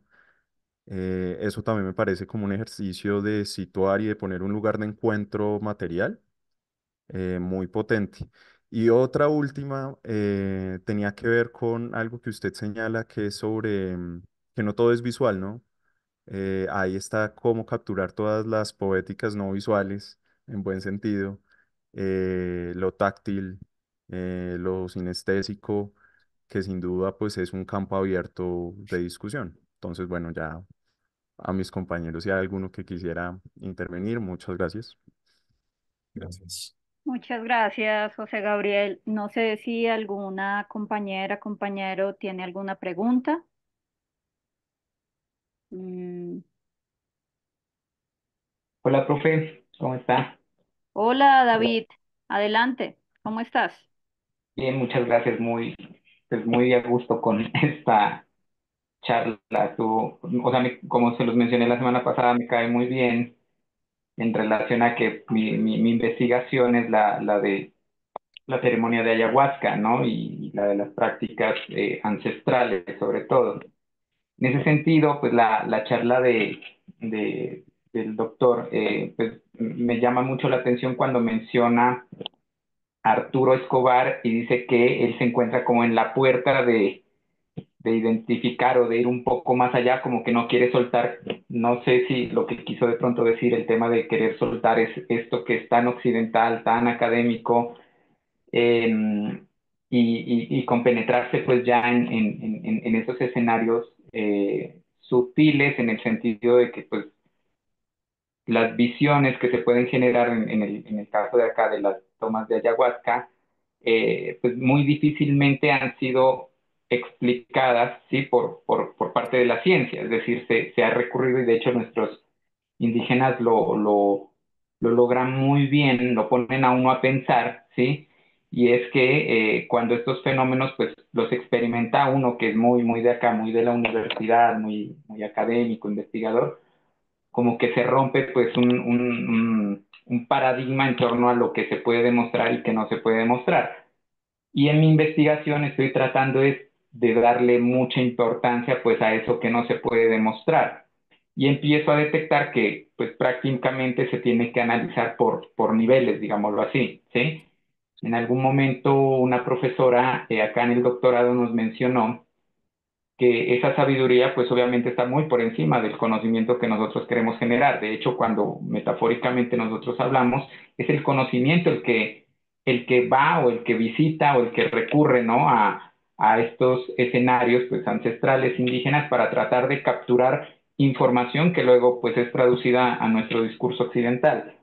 Y en ese sentido, cuando el autor habla de el aproximarse, ¿no? El querer cruzar la puerta, yo quería preguntarle aquí a nuestro conferencista, eh, ¿qué es eso que se debe soltar? O sea, cuando analizamos o ponemos el caso de Arturo Escobar, ¿sí? ¿Qué es eso que se debería soltar para poder darle una continuidad? Porque es que a veces yo también, yo lo estoy viviendo porque yo soy un practicante pues de ceremonia y tomo remedio hace más de 6 años y estoy entre el querer soltar, pero me agarré más duro de un doctorado, ¿sí? Porque el doctorado me permitía a mí como configurar o como poder hablar un poco al respecto. Venía buscando doctorado hace rato y este fue como que dije, bueno, arte, ciencia, diseño, ¿sí? Pero entonces, ¿qué se debería soltar para poder darle continuidad a un proceso como este? Sí, yo diría que el maestro, mucho gusto, David, primero. El maestro Orlando Falsborda creo que ya fue de los que empezó a dar los pasos, por ejemplo, a hacer cosas como la de la historia doble de la costa, ¿cierto? En donde en coautoría hay una voz sociológica, pero al mismo tiempo una voz de los campesinos, una voz anfibia, ¿no? Porque él llamaba a estos estas sociedades anfibias. Y efectivamente, o sea, me gusta mucho la expresión que usted con la que interpreta ese umbral en el que veo. Yo me acuerdo de las Meninas de Velázquez y veo a ese personaje del fondo que está como adentro, pero afuera de la pintura y me parece que el profe Escobar está como con unos binoculares, vea, vamos para allá, ¿cierto? Como el Moisés que no fue a la tierra prometida, pero que por alguna cosa no pudo ir. Así me parece que está un poco Arturo Escobar, pero paradójicamente o no, paradójicamente no. En gran medida, los artistas han tenido una mayor capacidad de hacer eso, de apropiarse eclécticamente, ¿cierto? De diferentes inspiraciones para convertirse en canales de articulación de cosas que han estado desarticuladas. Y el ejemplo que ponía ahorita José de la peregrinación de Alfa, uno lo puede aplicar para la comisión coreográfica, para la expedición botánica, ¿cierto? Estos proyectos de los inicios de la ciencia en la Nueva Granada, en donde arte y ciencia estaban completamente involucrados y es como el proceso, paradójicamente, de autonomización del arte que relata muy bien ya Walter Benjamin, ¿cierto? Que lo comprende muy bien Walter Benjamin en este proceso de la tecnificación o industrialización de los modos de representación, eh, pues están digamos que ese proceso de autonomización del arte lastimosamente le quitó esa parte a la ciencia, o sea, terminó perdiendo más la ciencia al hiperracionalizarse, ¿cierto? Que los artistas que también pues han sacrificado muchas cosas, especialmente pues con las actuales crisis de lo que llamamos el arte contemporáneo, que también ha sido muy interesantes porque han roto, ¿cierto? Esa institución del museo, ¿cierto? Esa caja blanca, etcétera. Entonces yo diría que ya hay ciertos ejemplos y están justamente en esas exploraciones que no tienen miedo de la especulación, de la creatividad. Donna Haraway es otro ejemplo fundamental, ¿no es cierto?, con sus etnoficciones tan espectaculares que tiene, ¿cierto?, estos híbridos entre plantas, que parece que esa berraca metiera mera ayahuasca. O sea, en realidad ella pareciera que estuviera viendo pintas a cada rato. Lo mismo con Anna Zink, ¿cierto? Estas maestras son espectaculares en términos de atreverse a inventarse, a reinventar la ciencia sin miedo a usar la imaginación. Eso lo decía muy bien Nadine Gordimer, la premio Nobel sudafricana del 90 creo, que ella relataba el apartheid en Sudáfrica. Y entonces ella le decía, bueno, ¿y usted por qué no hizo historia? En vez de ponerse a hacer novela, ¿cierto?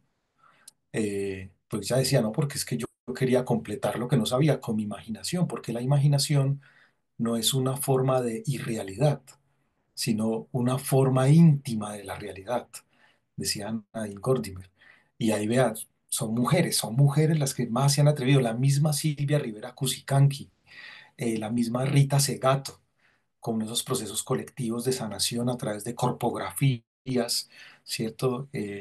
Y es reconocer, ¿cierto? Esta cuestión de que en última somos cosas, somos animales, y la relación que nosotros podemos tener, por ejemplo, con estas medicinas eh, ancestrales, ¿cierto? Algunas mucho más, digamos, propicias para la alucinación, como lo es la ayahuasca, otras más para la estimulación de la concentración, como el mambe, la ambira, ¿cierto? El ambil, el mismo tabaco, o el floripondio, bueno, hay muchas y que muchas han sido convertidas, ¿cierto?, en monstruos gracias a la industria, ¿no? O sea, el tabaco convertido en ese formato del cigarrillo y lleno de una gran cantidad de químicos, la mama coca, ¿cierto?, torturada y convertida en cocaína, eh, etcétera. O sea, y el mismo problema que tiene la ayahuasca en términos de su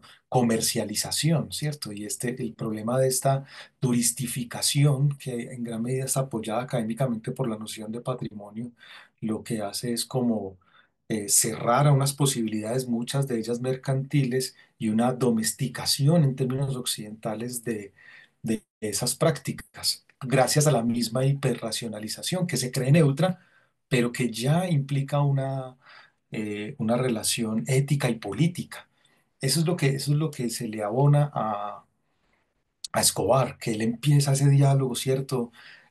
Con los físicos, con la cibernética, con la ética, con la política, ¿cierto? Pero todavía sigue siendo.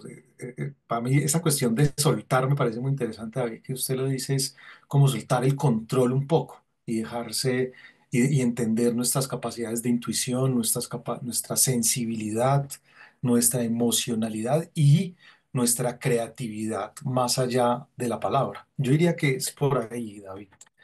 Creo, sospecho, ¿no? No, no, Estoy. no, totalmente de acuerdo. Es que he ido descubriendo muchas cosas en relación a todo lo que usted ha mencionado y de hecho en la gran mayoría muy, muy acertadas porque es algo que pues lo veo desde no solo como un practicante, digámoslo así, de estos procesos, sino que también lo que viene sucediendo es que aunque nosotros queramos adoptar un discurso de preservación y de que esto pues se respete, el fenómeno sí está sucediendo y es que, por ejemplo, muchos extranjeros están viniendo pues a practicar la ceremonia de ayahuasca, ¿cierto? Pero más allá de ese fenómeno donde vienen personas acá, ¿sí? Extranjeras, es que se los están llevando a nuestros indígenas. Los indígenas lo están haciendo, es decir, están llevando pues toda esta experiencia, toda esta práctica, su conocimiento a unos escenarios pues internacionales, ¿sí? En donde los contextos son completamente diferentes, porque la maloca sí está rodeada acá de naturaleza, y cuando uno está en remedio, pues llegan los animales y pues hacen parte como agentes de una experiencia de ceremonia, ¿sí? Eh, pero son, o sea, no puedo decir se están llevando la ayahuasca para tomarla ya, sino que también nuestros indígenas están yendo a generar la ceremonia. Entonces, cuando yo quiero en la investigación preservar y proteger y hacer que esto se mantenga, pues hay un discurso, hay un fenómeno allá afuera que es, pues aunque yo quiera decir que no debería salir, pues allá están saliendo ellos. Entonces, yo quisiera preguntarle qué me sugiere, cómo cree que yo debería abordar mi investigación en torno a esa situación que yo le estoy acabando de mencionar. Es una pregunta bien, bien dura, pero yo diría que es, o sea, la experimentación metodológica, no un camino único metodológico, sino, o sea, los mismos taitas, yo por su acento prejuzgo que es el Alto Putumayo, en donde está trabajando usted, o no es el Alto. Sí, es Alto Putumayo, medio, y bueno, y es que hay una cosa más compleja aún en el Bajo Putumayo, y es que son los extranjeros ahora quienes están dirigiendo las malocas con los taitas de acá, y ellos son los que traen muchas personas, pues, de todo el mundo, o sea, ya no son 20 15 personas, sino hablamos de 30 50 100 personas.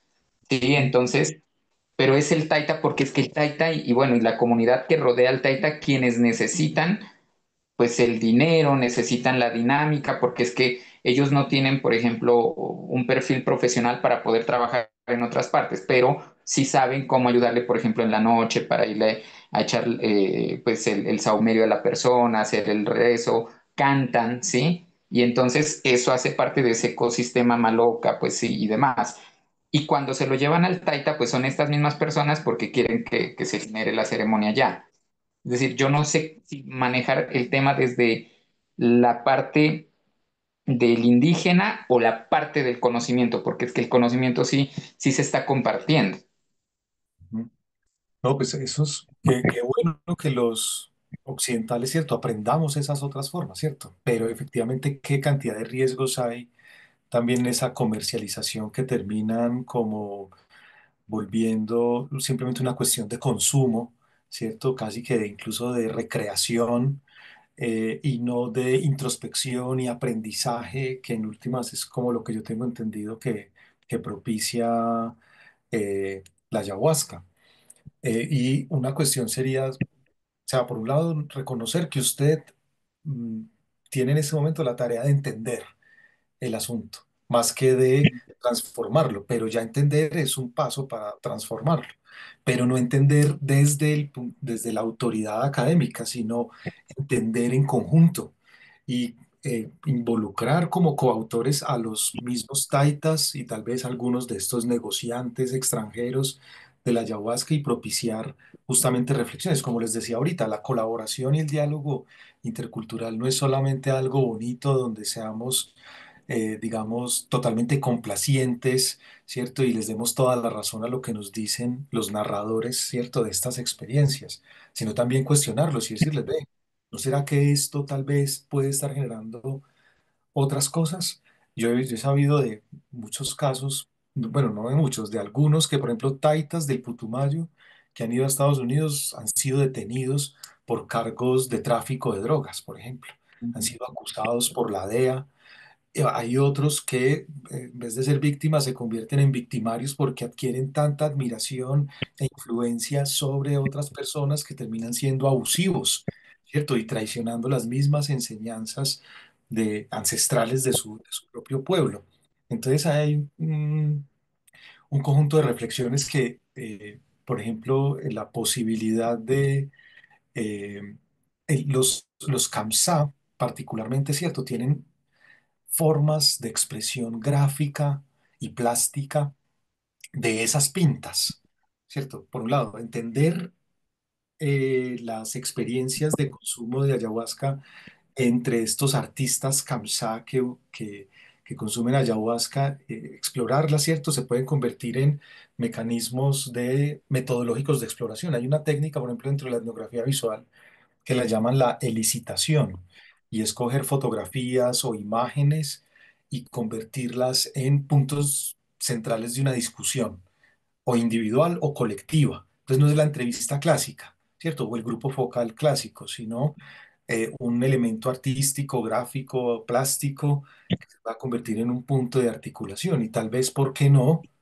invitar a otros artistas a que generen sus propias representaciones para entender esas experiencias sagradas con la ayahuasca y al mismo tiempo poner casos problemáticos para ver la gente cómo los está percibiendo, cómo los podría solucionar, ¿cierto? Sin que usted tenga que tener todo el peso, ¿cierto? De buscar las soluciones, sino más bien de convertirse en un catalizador y en un mediador de perspectivas a través de el tráfico de diferentes elementos artísticos, plásticos, discursivos, etcétera. Incluso, por ejemplo, los sueños.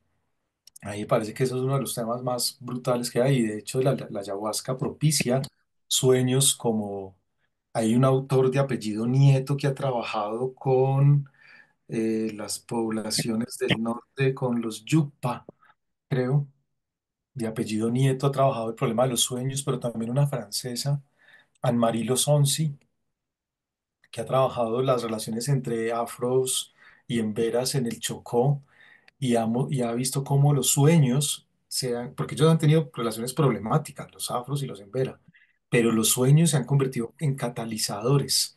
También la medicina, ¿no? El tabaco, la posibilidad de compartir, por ejemplo, las técnicas de tejido con la iraca, ¿cierto? Entonces, si ven, no son solamente las palabras, son las mismas plantas, las mismas ensoñaciones, ¿cierto? Que pueden ayudar a propiciar esos diálogos interculturales. No sé, David, si de pronto le alcanzo a dar una... Pero bien, vea, anoté como página. Le agradezco muchísimo. Va a ser sonrojar. No, Muchas, no, regale. Ahora a ver si la profe Silvia me regala su contacto porque lo va a seguir molestando, si usted gusta. Mucho gusto. Si quieren, aquí ya mismo se los escribo en el chat. gracias, Súper. profesor. Podríamos cerrar con una pregunta. Creo que Carlos tenía la mano levantada, pero desapareció. No sé, Carlos, si quieres hacer la pregunta todavía. Sí, pues ya se respondió un poco de manera indirecta, pero quería preguntarle, profesor, sobre dos temas que usted trató, que es la coautoría y la cocreación. Si eso tuvo límites en el proceso, si se dio todo el tiempo en el desarrollo y cómo es el trato, cómo se le dice a la gente que esto es un proceso donde ellos pues también son autores. Excelente pregunta, Carlos, mucho gusto. Como les decía, no, hay que desromantizarlo, porque suena muy bonito, ¿cierto? Suena, todos estamos como en los ositos cariñositos, cogidos de la mano y sacando nuestro corazón o nuestro arco iris del pecho, pero a veces pues hay personas, hay intereses chocando, hay personas que tienen otras intenciones, hay personas que buscan resaltar, hay otras personas que por el contrario tienen mucho potencial, pero prefieren guardárselo y encontrar los aliados, ¿cierto? Las personas, poder evaluar la intensidad con la que se involucran. Obviamente va a ser que en un pueblo, ¿cierto? En una comunidad que puede tener 150 familias, uno puede hacer elementos o procesos de plenaria y de discusión en donde siempre van a hablar unos cuantos, no van a hablar siempre todos y la posibilidad de encontrar esos aliados es importante sin opacar o negar a los otros que no son tan extrovertidos o que son mucho más reservados, ¿cierto? Entonces, hay que reconocer por un lado que uno sí tiene mucho trabajo por hacer, que no es que es cierto, ya todo va a estar básicamente bien equilibrada la carga, ¿no? Uno sabe que tiene que cargar con muchas de esas cosas e incluso rematar muchos de estos procesos y aprovechar lo que más se pueda, esas discusiones colectivas y tratar de buscar aliados concretos, ¿cierto? Que puedan estar allí. Un amigo decía, la diferencia entre el cine y el documental es que en el cine le pagan a los actores. Es la gran diferencia. Y en la investigación nosotros estamos acostumbrados a no reconocer el tiempo de las personas que más nos colaboran. Entonces, tal vez vincularlos directamente como auxiliares y reconocerles, ¿cierto? Permanentemente su contribución, como mínimo, ¿cierto? Tratando de buscar unos honorarios fijos. Cuando nosotros hagamos los presupuestos de nuestros proyectos, yo creería que es muy importante, o sea, que no sea una cuestión solamente de la palmadita en la espalda de ven, muchas gracias, sino que efectivamente en las publicaciones pueda estar la coautoría, por un lado, pero por el otro, que económicamente los presupuestos ya de antemano tengan esas, eh, digamos, esos rubros para estimular el compromiso, digamos, de las personas que van a ser nuestros coautores o coautoras o coinvestigadoras, ¿sí? Yo diría que esa cuestión material, económica es muy importante porque nosotros no podemos hacer investigación, ¿cierto? Así, sin plata, o sea, mínimo de nuestro bolsillo tendrá que salir para ir a hacer trabajo de campo, para eh, pues trasnocharnos y poder leer esa cantidad de libros que nos pueden a leer los profes en el doctorado, ¿cierto? Nos toca tener al menos un colchoncito para poder comer, porque es cierto, desde las lecturas pues nos va a alimentar muchísimo nuestra alma y todo eso, pero pensar como en esa cuestión material, desidealizar la cuestión de la colaboración y reconocer que a veces hay unos compañeros en antropología que dicen que uno hace amigos, ¿cierto? Pero eso también es muy cerrado, uno también colabora y aprende de los que no son amigos de uno, de los que incluso pueden llegar a ser contradictores o enemigos, llegando pues a lo máximo. Uno también puede aprender de allí, ¿no es cierto? Por ejemplo, de las serpientes que pueden ser supremamente peligrosas, de las bacterias, etcétera. Estar abierto eh, a ese reconocimiento de que nuestras emociones también nos cierran el conocimiento, no solamente nos lo permiten ¿cierto? Como apropiar o expandir, sino que también a veces nos lo cierran. Eso también tiene que ver con el reconocimiento del trabajo colaborativo. Yo ahorita le estoy pegando un poquito más el diente a esto del codiseño, pero es una cuestión que empezó siendo motivada políticamente por allá en los años 60 y 70, en donde decíamos, ¿cómo es que una persona de afuera va a venir a decirle a estas personas de acá quiénes son y cómo se comportan, ¿cierto? Eso es una imposición política, pero también es una estupidez epistemológicamente hablando, porque si nuestros problemas son intersubjetivamente construidos, necesariamente tenemos que reconocer sus interpretaciones y sus valoraciones sobre esos mismos fenómenos de los actores y agentes que los están propiciando. Entonces, y a veces esos actores y esos agentes no quieren participar, ¿cierto? Y uno tampoco los puede obligar. Entonces, por eso digo que poder evaluar y hallar la posibilidad de articular algunos aliados o aliadas o aliades en estas comunidades es algo que uno tiene que ir a aprender a hacer, ¿cierto? Y abrirles no solamente las técnicas, las preguntas que uno trae, ¿cierto? Los conocimientos que uno mal que bien ha aprendido, sino también dejarse cuestionar, ¿cierto? Romper esa pretensión de que por estar uno, ¿cierto? En la universidad tiene como la última palabra. No sé, Carlos, por allí estaría yo pues complementando, pero sí, esto es algo que se va a dar de una manera distinta. O sea, una cosa es colaborar con profesores de una escuela rural, ¿cierto? Que puedan tener más intereses en lo académico. Y otra cosa con taitas o con mamas, ¿cierto? De la selva que quieran proteger y cuidar su conocimiento. Entonces, cada situación también va a generar las condiciones mismas de esa apertura a la colaboración. Muchas gracias. No sé. Muchísimas gracias, Carlos, y a Omar, a todos los que hicieron las preguntas, obviamente también a José Gabriel, que de manera dedicada preparó las preguntas. Pues bueno, quedan muchas cosas por discutir. Yo quisiera destacar en especial una observación que hace el profesor sobre el rol que ha tenido el arte para poder arriesgarse, si así se quisiera, si es una palabra que nos funcione, para este tipo de, de ejercicios muchísimo más inclusivos y muchísimo más vinculantes y pues cómo de allí podemos, podemos tomar elementos, incluso hacer unos ejercicios muchísimo más horizontales, ¿no? Muchísimo más autónomos, siendo la autonomía un concepto clave, ¿no? Un concepto clave que atravesó pues toda la presentación del profesor y también las preguntas. Bien, profesor Miguel, muchísimas gracias. Nos están pidiendo, si es posible, que comparta la presentación. Si existe la posibilidad, se lo agradeceríamos muchísimo. Y con esto estaríamos finalizando la sesión del día de hoy. Estaremos la sesión entrante con el profesor Juan Alberto Conde hablando de los límites del enmañaramiento y las posibilidades de la agencia más allá de lo humano dentro de este ciclo de conferencias. Agradezco también muchísimo el cuestionamiento de la noción de patrimonio, me parece que es perfecto, cabe muy al lugar a lo que hemos estado hablando, creo que es supremamente potente también eso. Muchísimas gracias nuevamente, profesor, por habernos regalado esta conferencia. Y con eso entonces daríamos por finalizada la conferencia del día de hoy.